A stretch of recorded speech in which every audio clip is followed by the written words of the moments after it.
Garden rich কাণ্ডের পরেও রাজ্যে অবৈধ নির্মাণের রমরমা। অব্যাহত প্রমোটার রাজ।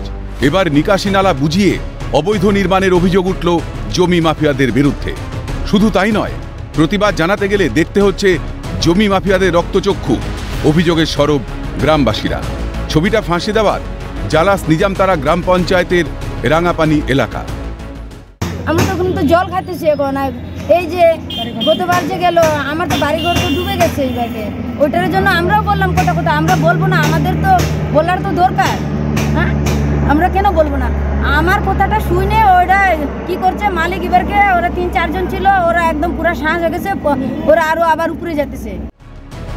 খবর পেয়ে ঘটনাস্থলে যান গ্রাম পঞ্চায়েত সদস্য।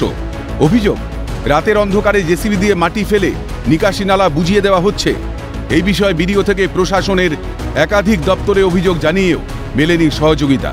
তবে কি অবৈধ নির্মাণে প্রশাসনের মদত? বেআইনি কাজে সাহায্য করছে খোদ প্রশাসন? সরেজমিনে তদন্তের আশ্বাস বিএলআরও। বিডিও স্যারকেও আমরা এসে লিখিত জমা দিছি। এখানে তোমার হচ্ছে বিএলওকে দেওয়া হয়েছে, পুলিশকেও দেওয়া হয়েছে, প্লাস আমাদের প্রধান যে টিএমসি তাকেও দেওয়া হয়েছে। দেওয়ার পরে আমরা তো এটা কোনো কিছু পাচ্ছি না।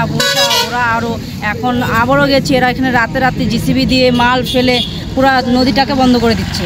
শুধু নদীর মুখটাকে রেখে পুরোটাই বন্ধ করে দিচ্ছে, আর ওদের কাজ রাতারাতি হচ্ছে। তো আমরা পুলিশকে জানিয়েছি যাতে ইমিডিয়েট কোনো কাজ না হয়। আমরা আজকে ভিডিও রিপ্রেজেন্টেটিভ এবং আমি নিজে পুলিশকে নিয়ে ঘটনাস্থলে যাচ্ছি।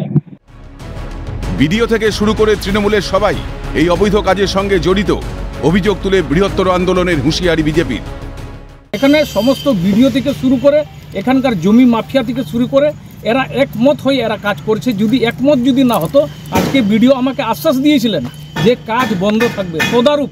আজকে নিশ্চয়ই এই তৃণমূলের মদতে এগুলো কাজ হচ্ছে। প্রকৃতি ধ্বংসে মেতেছে এক শ্রেণীর অসাধু মানুষ, যার ফল ভোগ করতে হচ্ছে সাধারণ মানুষকে। নিকাশি নালা বন্ধ হলে বর্ষায় জলমগ্ন হয়ে পড়বে এলাকা, ডুবে যাবে গোটা গ্রাম। সব জেনেও কেন মুখে কুলুপ প্রশাসনের?